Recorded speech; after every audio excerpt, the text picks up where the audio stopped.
His name was Kareem. Raised in pain, trained in hate. All he ever knew was anger, and the promise of paradise if he obeyed.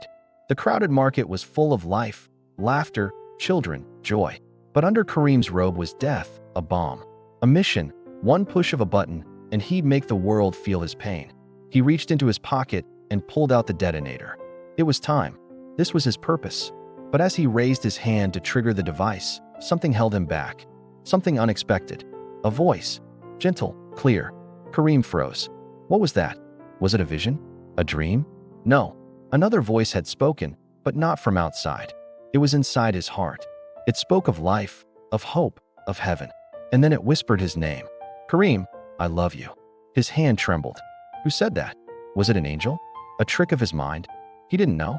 But whatever it was, it filled him with peace. Peace he'd never known. And in that moment, time stopped. He saw flashes, memories of his mother, his childhood, his tears. Then he saw a man in white. He was beautiful, kind, with eyes full of compassion. And as he stepped closer, Kareem heard him speak. Kareem, I took your pain at the cross. Your life matters to me. Choose life. Don't choose death. As those words echoed in his soul, the man in white reached out and touched him. And in that touch, Kareem felt all his anger, all his hate, all his fear melt away. Instead, he felt warmth, real warmth. It filled his heart and chased away the darkness that had lived there for so long. Then, with a sob, Kareem fell to his knees in the middle of the market. The device was still on him, but now so was something stronger, mercy. He looked up and saw the man in white smiling at him. He knew who this man was. Jesus. And Jesus was calling him to choose life. With a cry, Kareem tore the bomb from his chest and fell to his feet. People stared at him in shock and fear as he stumbled forward, holding the device like a shield. Help me, he cried. I want to live.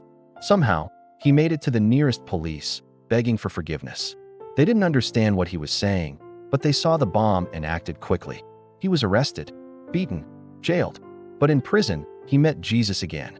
This time he wasn't alone. There were other prisoners, men just like him, lost and hurting. And when they heard his story, they listened. They wanted to know how a man who had planned to take so many lives could find mercy. So Kareem shared his faith. He told them about the man in white, about the cross, about new life. And many believed. One day, a guard brought him a Bible. Kareem opened it, his eyes shining with gratitude. He read that book cover to cover, underlining verses, memorizing words, committing the whole thing to memory. Because in that dark cell, light filled his soul. Years passed. Kareem aged, but his eyes never lost their shine. Then one day, a pastor visited the prison. He heard the inmates singing and praising God. And when he learned why, he was amazed. He visited Kareem in his cell and asked if his story was true. When Kareem nodded, the pastor smiled. Then let's share it with the world. So Kareem now stands in churches, telling his story. Thousands have heard him speak. Some didn't believe, but most were amazed. They couldn't comprehend how a suicide bomber could become a believer. But Kareem did just that. Now he tells them, I was meant to bring death, but Jesus gave me life. He forgave me when I didn't deserve it. He loved me when I didn't know how to love. He set me free when I was bound by hate. If he can save a bomber, he can save anyone. Because no one is too broken, no sin is too deep. If you're still breathing, Jesus is still calling. This is a true story.